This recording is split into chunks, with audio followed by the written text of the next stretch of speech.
Good morning and welcome to Money and Mindset with the Doctors. I am Dr. Stephanie Ardrey, known as Dr. Money, and we have Dr. Thyonne Gordon, known as Dr. Story Genius. Good morning, Dr. TG. How you doing this morning? I am doing very well. How are you?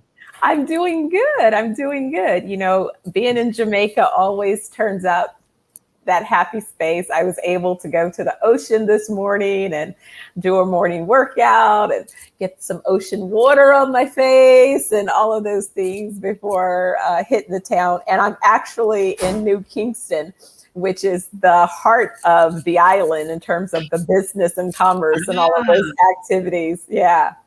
That's fantastic. Well, I was able to get up and get some water on my face this morning with a workout too. At the beach. I am on the beach as well. So that workout gives you. I'm still in Santa Barbara. That workout gives you that morning woo-do. Absolutely. It is the best. It's the most refreshing thing. If you talk about wanting to be well, you know, it's definitely taking time for those personal rituals. Absolutely. Well, again, you know, I came back to Jamaica in looking at some business and opportunities. And while here, what I discovered were not only the needs for the farmers, which we talked about last week about this Black in Jamaica and the importance of Black in Jamaica and how that resonated with Black History Month, with getting your business to the Black, with, as Dr. Oliver says, taking your health Black. And, you know, for the benefit of the farmers. So I'm excited about our show today because I was able to find one of the local Rasta farmers who's going to Oh, fantastic. Yeah. So he's going to share with us a little bit about what he does, as well as what's happening in the program. And kind of the bigger vision behind the work of the Ethiopian Zion Coptic Church, Eternal Farms, as well as Green Discovery, and now 420 Wellness Jamaica. So in a bit, I'll let Carl Wilson join us. But, you know, what you thinking about in terms of mindset? I can't believe, do you know Black History Month is amazing. It always goes so fast. And it's definitely a different experience in COVID. Yeah, you know, Black History Month, it has to be Black History Year. We have too many historical figures to recognize to just have a month. I mean, that's 30 days and we've been able to just hit so many. Boom, boom, boom, boom, boom, boom, boom. And we haven't hit enough. So I think the mindset has to be every day is Black History Day. We have to know our history. We have to know the people whose shoulders we have stood on to get to where we are, and those people that are making things happen right now, like right there where you are. I can't wait to hear from, you said it's a farmer? Carl, yes, gentleman Carl. And Carl is both Jamaican and Canadian citizen. And so he's had an illustrious career of both, you know, he was real active in music and promotions as well out of Canada. So he's known as an MC in the good old days, a party man, but a true Rasta at heart. And that's the thing that you find out when you meet more of the Jamaicans, is that it's an interesting thing. They grow up in a farming environment. So it's natural. It's a native understanding. You would crack up. I have this video where we were at one of the sites with this she was about 8 years old. And this little girl is adorable. And she was cracking up because she's like, okay, let's go over there by the cows. And I was going, I don't want to go over there by the cows. Yes, I know you will. I'm like, moo. She's like, you scary cat. He called you a scary cat.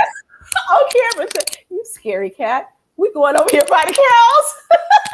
So did you go? I was forced by an 8-year-old to get over by the cows. Did anyone take a picture or? It's okay. You know, we have it on film. Oh my goodness. That little girl was too funny. I'm like, she is made for Hollywood. We have to get her on the big screen. So we are going to, speaking of money and mindset and Dr. Money and animals, I've got lots of video as well. So please ask her to share it with me because we could actually do a movie, Dr. Money and the Animals. Oh my gosh. If she could talk to the animals, I've got the donkey. again, on a farm. Oh my God. So when we speak about farming, though, it's funny. My parents were farmers originally in Edgefield, South Carolina, and that's how they made their living. So when we talk about money and mindset, agriculture is such an abundant source of income. And we were farmers in terms of Black History Month. Our historical reference goes back to tending the land. Right. And we have so grown away from that now. And it's interesting that the farm workers, you don't see as many of Black figures in farm work. So that would be something that I really am interested in meeting and hearing from your guests today. And even when we were in Jamaica before last year, the farmers there that had the place for the farm to table location. The resorts, yeah. Yes, they talked about how sad it was that the agriculture industry was just, I guess some of it was politically based, but a lot of it, they just weren't farming the land in the way that it could be farmed. So having a mindset of understanding that, I know a lot of people, especially in terms of us, African Americans, would think we don't want to farm the land. That takes you back to remembrance of slavery. But when you own the land and you're farming the land and you're tending to what we were brought here on, the land is, we're connected to the land in so many ways. I know I shared with you, and I know Dr. Oliver shared with you afterwards, I was like, walk on the beach with no shoes on, ground yourself. Yes. When we get grounded and centered back to where we came from, which is Mother Earth, we have such abundance. When you talk about mindset, that is how you connect your body back to that mind, back to where we came from, the earth. And so I encourage so many people to just do as much as you can to be connected to Mother Earth. Be connected in any way you can. Grow a little herbal garden. You'll be surprised how much money you save in herbs. Herbs are expensive in the store. And when we talk about money and mindset, just because you have money doesn't mean you have to have the mindset to spend it on things that are unnecessary. I have my little basil garden and little cilantro and things like that. Those things are expensive in the store, so I save a lot with that. Absolutely. And that's what I'm noticing is the desire to have, you can walk down the streets anywhere, as I've discovered, and each home has its own lush garden, and walking with Carl, he's going, oh, well, this is for that, boil this and make a tea for that. And, it's just like, I love it. It's just a walk through amazement of just the growth, the vegetation on the side of the road that people are taking and making healing remedies. So without any further ado, let me go ahead and bring Carl into our conversation. Please do. I can't Carl wait. Wilson. We're going to bring you into our conversation. So Carl Wilson is the managing director for the Ethiopian Zion Coptic Church. Exactly. And Green Discovery Canada. And General Discovery Jamaica. Jamaica. Absolutely. And so we were talking about just... Hello, General Discovery Jamaica, Carl Wilson. Hello, how are you doing? I am fine. We are ready to discover Jamaica and discover all you're going to teach us about farming. And well, I don't know if it's all that I can teach you because, when you guys come, if I teach you all of it, then you won't want to come to Jamaica. Uh-oh. There's a lot that you still will have to basically learn on your own, but I can teach as much as I can at the moment. That's right. But we want to say some of the things for when you come to make sure that you come. That's right. That's right. Because we need you to teach us to fish versus giving us a fish. Yes, but we want you to give us a fish today. Just trying to line up myself. So tell us, how did you and Dr. Money cross paths? Well, we crossed paths through my cousin, which is Dr. Oliver. And from we crossed paths, we joined together because she's dealing with upliftment and goodness for all people. So, and she's about, you know, love and unity and having lots of fun. So it was a positiveness connection. It was a spiritual and a vibration connection also, you know what I mean? Just in there, you know, that was a blessing. Tell us a little bit about your businesses. Okay, well, the Ethiopian Zion Coptic Church has basically been existent for since 1970 here in Jamaica, and what it is, it's religion, but at the same time, the Coptic Church is the church of a living man, and it's the gathering of people coming together, you know, because in Coptic before the poor black farmers did not have any lands and stuff like that, you know. So we some of the elders before, they got together with some elders from the United States over in Long Island, and just the Coptic people from that as the same kind of form of religion, like and the whole spiritual belief that, you know, we should basically love each other and unite and build each other and empower each other. So the virgins from the States, you know, got together with the virgins from Jamaica, the poor farmers and stuff, and they start planning on basically getting some lands together so that the farmers, the poor farmers and farmers that cannot afford lands, to actually start farming. So what they did, they started an enterprise between Jamaica and America with the elders there in America, which is like Thomas Riley. He used to be a Catholic priest, so he got converted to Coptic, because Coptic, their sacramental rite is ganja, right? That's their sacramental rites. You know that the Catholic Church, they basically use the wine and the bread. They break bread and stuff like that for communion and stuff. So, you know, they had the same concept about empowering us as Black people and stuff. So they combine together. So they start basically farming, where the white Coptic basically brought in like some opportunity to basically make money, and then you know, of what the United States and all jurisdiction now is using legalization of ganja.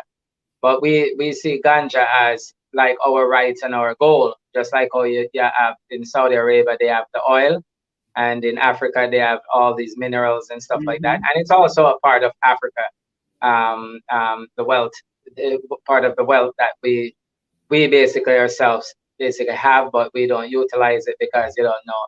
Babylon is always there to tell us that, you know. So is ganja legal in Jamaica though, or are you fighting for the rights for that as well?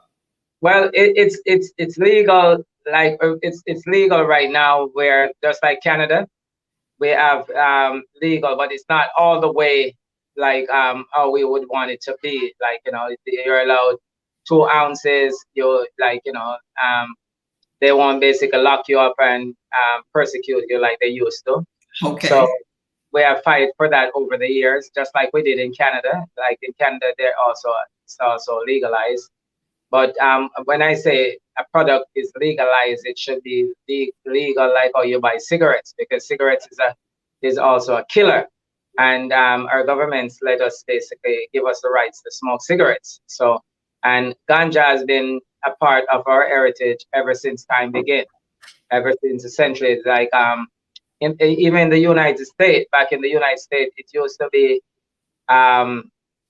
be legal because the Constitution in 1776 with George Washington, if you look at the paper that is written on, it's on M, which is ganja. Everybody call it, we give it name marijuana, we give it name this and that, but it's actually still ganja, because do remember in the United States also, if you did not plant hemp back in the 17th and the 18th century, the government would come in, commit you to basically plant as much hemp as you can, because they used to use it for shipbuilding and cloth and all kind of things. Because do remember that ganja, which is hemp, has over 2,500 use to it than smoking it. It's like, everybody thinks when we talk about the herb or the weed or the marijuana, everybody thinks that it's about smoking, but it's got a lot of content towards just utilizing it and stuff, Absolutely, and, absolutely. So yeah. you work with the church now. You're saying that the Kojic, is it or Kojic? Can you tell? Is that an acronym for something? Does it stand for something? Say what again? I didn't get it. I didn't understand. The Coptic Church. It's Coptic, Ethiopian Zion Coptic Church. Yes. The Ethiopian Zion Coptic Church. Is it what? Does it stand? Is it an initial, or is that the name? What does Coptic mean? The Coptic is a religion from ancient Egypt. It was before even Christianity. It was brought down the Nile by Saint Mark and stuff, and it's about love and unity, and people coming together, gathering enough people. It's basically taught. Some of it is mostly from the biblical teaching. There's some different kind of understanding of the way they use the Bible and stuff like that. You know what I mean? But it's more a spiritual thing, and it's basically people coming together and empowering people, like we're doing right now. Okay. We're doing people. Yeah. But so now tell us a little more about the how that connects to the farming, because I think you mentioned it's the people coming together from the church and also with the United States people and farming. Okay. So as I told you, that the poorer farmers, they didn't have access to lands. So Coptic has like the chief elder, who is in charge of the church and all the people in the church, and also the elders, that is basically a part of the committee of the church, right? So you have church and state, like you have the Ethiopian Zion Coptic Eternal Farm Limited is the farm sector that deal with the business, and the Ethiopian Zion Coptic Church is the church, like the Catholic Church. It's just a different denomination of religion.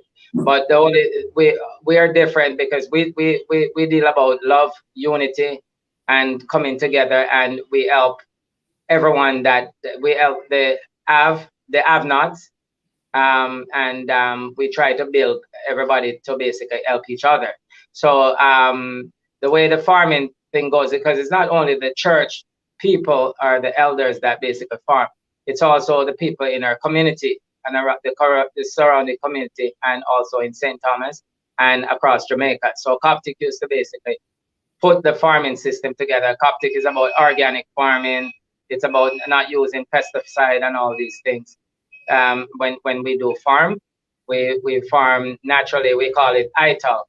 We do ITAL farming, like you have ITAL food, which is vegetarian food, but that you don't use salt and sugar and all that, because those are things that basically is poison to the human body. But because of our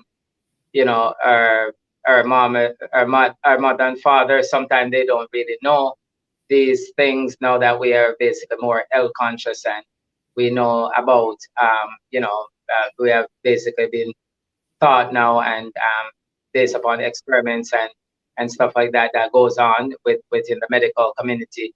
We know that salt and sugar and all that, and pesticide and fertilizer destroy the earth and stuff. So what Coptic try to do is live as natural as possible, like we have lived for centuries before. You know what I'm saying? So and it's just empowering farmers, like farmers that don't have monies, and farmers that don't have lands, and they usually get thrown off the land by government and some of the people that they have basically always wants to basically enslave them still. Although we are out of slavery, there's still mental slavery that goes on, and there's no opportunity, there's no capital, we can't access capital and stuff. So what Coptic did, Coptic came together and started to basically farm not just only food, but we also farm ganja. And from ganja, like some of the the residual that comes from that basically goes back into purchasing more lands and helping the farmers and stuff like that, you know. So and help the government at that time, because like that's in the 70s where, you know, the CIA and all of them was very active in Jamaica, where they destabilized the political system, where like Michael Manley, who was looking at doing more like a social system of basically helping the poorer class people. They actually wanted to basically that the big capitalist base, you know, with the United States, they didn't like the activity that when we talk about socialism, because that's empowering the people, and also it's drifting a little bit away from capitalism and stuff like that. And he thought they thought that we were going to go communism. So like the CIA basically came in, and you know, I don't really want to discuss all that part of it, because you can also research the history of the Ethiopians and Coptic Church. You know what I'm saying? But it's just coming together. They may kick us off here. You start talking about all this political stuff. We better get back to the farm. Yeah. So that's why I was trying to basically keep it in a basic thing. So right now, what we're doing, we're actually just we're empowering farmers with lands, with activity within the farming, trying to find them capital, trying to educate them more about organic farming, and just coming together and getting markets in different countries like the United States and stuff, and planting different herbs and spices that is basically good for human being consumption without the pesticide and, you know, the processing of this food, and, you know, just trying to help our brothers and sisters. What are the main types of crops that you can grow there in Jamaica, and in this collaborative that you're talking about? Are there a certain type of crops that you're looking at?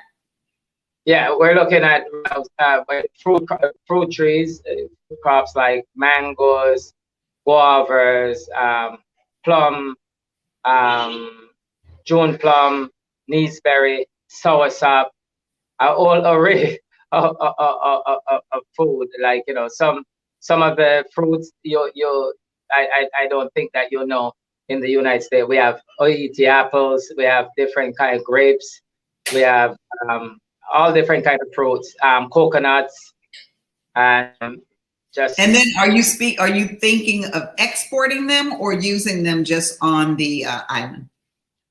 No, we're definitely, we want to find a export market, and we have been exporting to like America. We export a lot of mangoes now, starting in the last year and a half. I think that the United States government just basically start to accept the mangoes in, because there's a lot of different treaties that you know, they call it NAFTA, but we're about fair trade, and you know that the United States has 330 million people, and Jamaica only have 3 million people, and Canada has lots more people, so cannot be fair trade. But again, we do not want to get into all these things, but yes, we do want to basically export, and we're looking forward that you know, Dr. Money is here now. So I was going to say, this must be where Dr. Money comes in. Dr. Money, how does this relate to? I understand the mindset of bringing people together. I love that about the church, bringing people together, collaborating with people across the borders in terms of getting your mindset of community. And now when we talk about community, it's wonderful to have community, but that piece of tool that we barter with is the money. Absolutely. So where does that play a part in this? So that's exactly what happened is, we spent our 3 months or, 2 months, and I'd stay a little bit longer in Jamaica, and just realizing the richness of the land, and more importantly, the entrepreneurial spirit. We talk about entrepreneurship has become in vogue in the US of late, but some of us you were a natural early entrepreneur. I was a natural early entrepreneur. I came from family of entrepreneurs. So I was considered weird to want to build my own, as opposed to believing that getting a career job would be the path. But right in the midst of a global pandemic that's addressing our health and just really processing the difference in just the taste of the fruits and vegetables from how I remember them tasting as a kid, and then being able to the experiences that we had, have farm to table, and that additional time that I stayed in the grill after you had left at a Pelican Lookout, where I had a chef preparing every day. Every day I had a farm to table meal. He prepared the best soups, or the best, I had the best Blue Mountain coffee, like the entire experience. It was like my body was dancing on the inside. And what I noticed was, not only did I feel that I was gaining nutrients that I hadn't had forever, that I just felt so replenished, by those nutrients, and not with a conscious effort, but just the combination of getting that grounding in, getting those steps in on the ocean, being able to spend that time in the morning with nature, then having the farm to table. I came home and I lost 15, and then I got on the scale again. I went and bought a pair of 6 jeans, and normally a Black girl booty in a 6, you got to have a little more room for booty. Listen, I bought a pair of 6 jeans, wore them for 2 days, and realized that I need to take them back. I need to get a 4. So, and it's like, I'm not starving myself. I'm eating good, nutritious food. But the amazing part is, when you have natural, good ingredients, then your body's not craving anything that's toxic. Your body is getting exactly what it needs, and you feel amazing. I haven't had anything where I felt in any way, no cost, nothing that people are talking about around the COVID and all these other things, just no concerns about those things. And so, needless to say, looking at the farmers and realizing that they were hard hit by this global pandemic, and that not only were they hard hit, but that there are markets asking for their produce. There are interested buyers out of London, out of the UK. There are interested buyers out of Canada. And so it just became so obvious to go, wait a second. So all you need is like gap financing. And we need some heavy equipment. I want to set up a heavy equipment company here, because there's a limited supply of the tractors and backhoes and all of the farming related equipment. So it's like, these are not things that are impossible to get your hands on.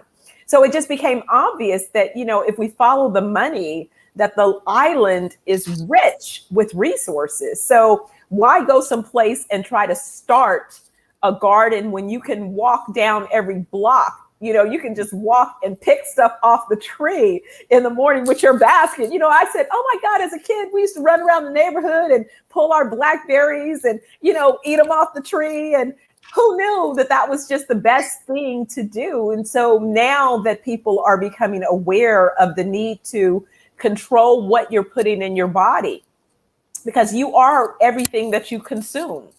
And so if you want to detox your body, if you want to detox your system, then people started responding, to me when I was doing all the updates. They're like, I want to come. So we created the 420 Wellness Jamaica company, which is about wellness, holistic, health, and being able to have wellness applications to rejuvenate your body. Dr. Oliver and his medical team will do an assessment of you, help you through a nutritional detox, and put your body back in balance, so that ultimately your body has the ability to fight off things or ailments that would challenge you, and also to reverse conditions that a lot of people have found themselves struggling with. When we think about it, most ailments are nutritionally based. So if we go back to the nutrition and correct the nutritional deficiencies and mistakes, then we can put ourselves on a path towards health.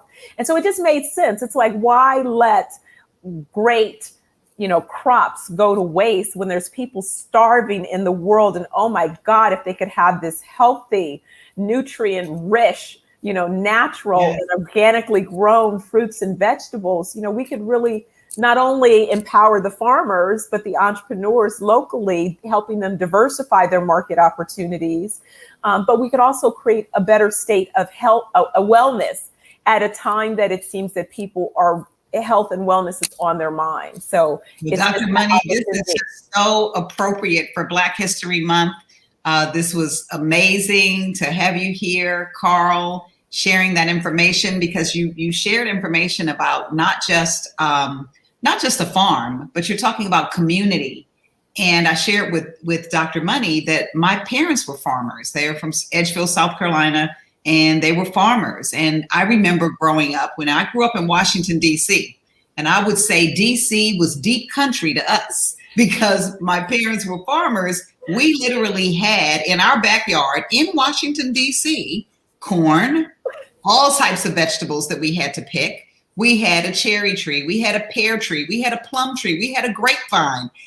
We had every fruit tree you could imagine in our yard. And people would come in the summer. We would have big parties in the yard where people were picking. They loved our cherries. Oh my God, those cherries were amazing.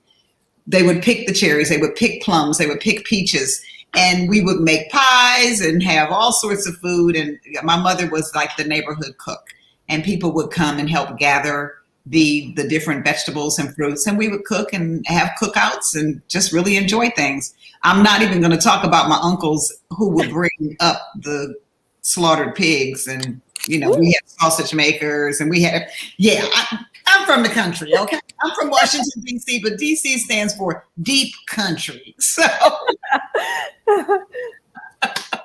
So this is such an appropriate time because we are celebrating Black History Month here in the States. And I know we have Blacks in Jamaica coming up as well. Black in Jamaica. We're celebrating Black History Month here in Jamaica. Yes. Absolutely. Yes. Absolutely. And this is something we are connected to, that we are connected to Mother Earth. We are connected all the way back where it started in Africa. We are connected to the land. And when we get that connection, when we understand in our mind that is our connection, that is our right, that is who we are, and that it's ours, once we get that in our mind, there is nothing that can stop us, because the land is the most abundant resource that we have. And how we utilize it, that's where the money comes from. Absolutely. It's rich. It's like walking around and just seeing diamonds thrown all over the ground, just open, available.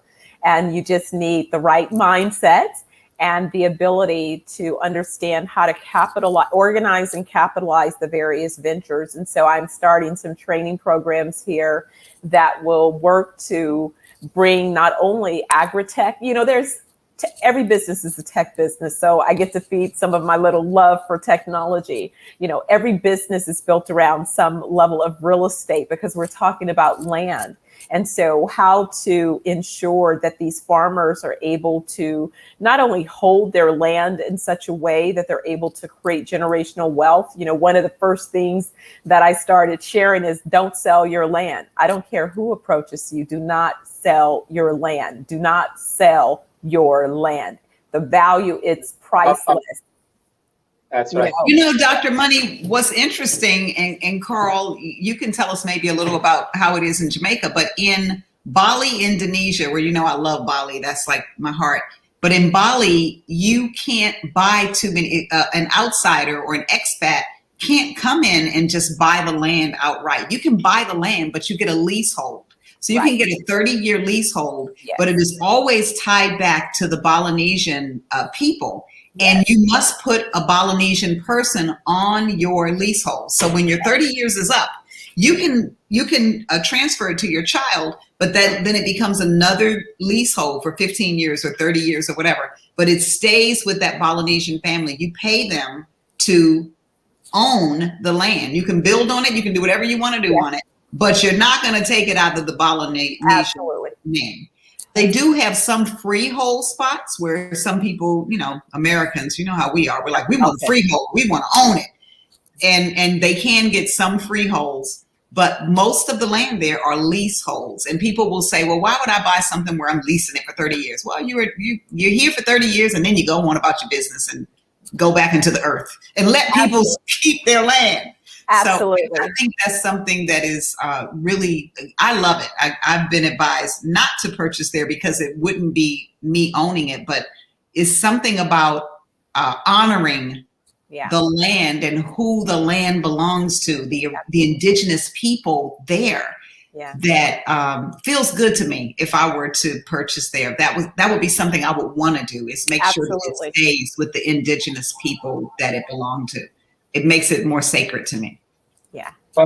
Well, here in Jamaica, unfortunately, we need to have that, because now with and I do not want to get into that realm, but the Chinese, for example, they're buying up a lot of the lands here, and they are actually like migrating here, because like now what they do, they're doing a lot of building here. So once they marry, or they buy some lands, they bring in business, and then they migrate here, and then they get all the government contracts. So some of the monies that we're borrowing to build highways and put into infrastructure and all that, they are basically good engineers and good builders and stuff. So when they come in, they control of everything, from the building to the lands to the getting all the privilege from the government and stuff like that.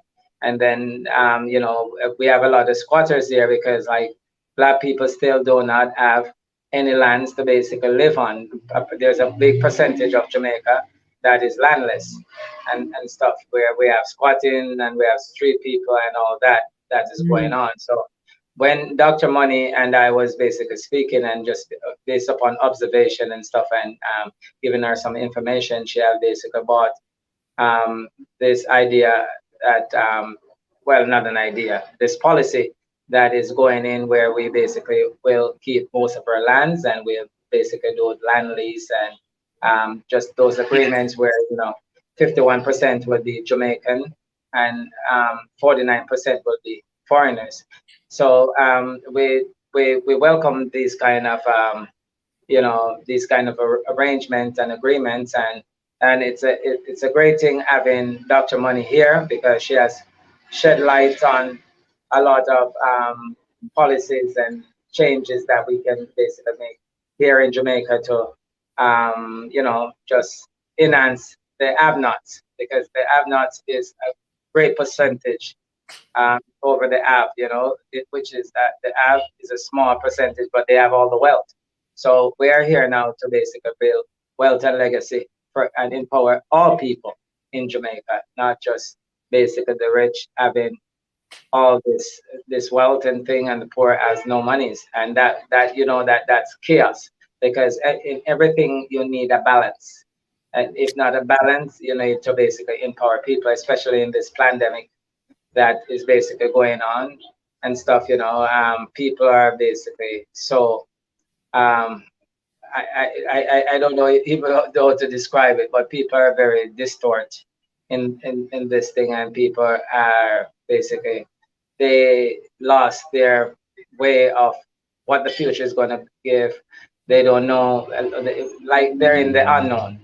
And most people, that is not spiritual, and we depend upon the government, we depend upon people to basically do the right thing, and we know that doesn't exist anymore. Some people does the right thing, but when with policies and stuff like that, it's about profit, it's about the have and the have-nots again. I keep going back to that, because like I just want to keep it simple, don't want to get into too much explanation, and I don't want to expose too much on the show.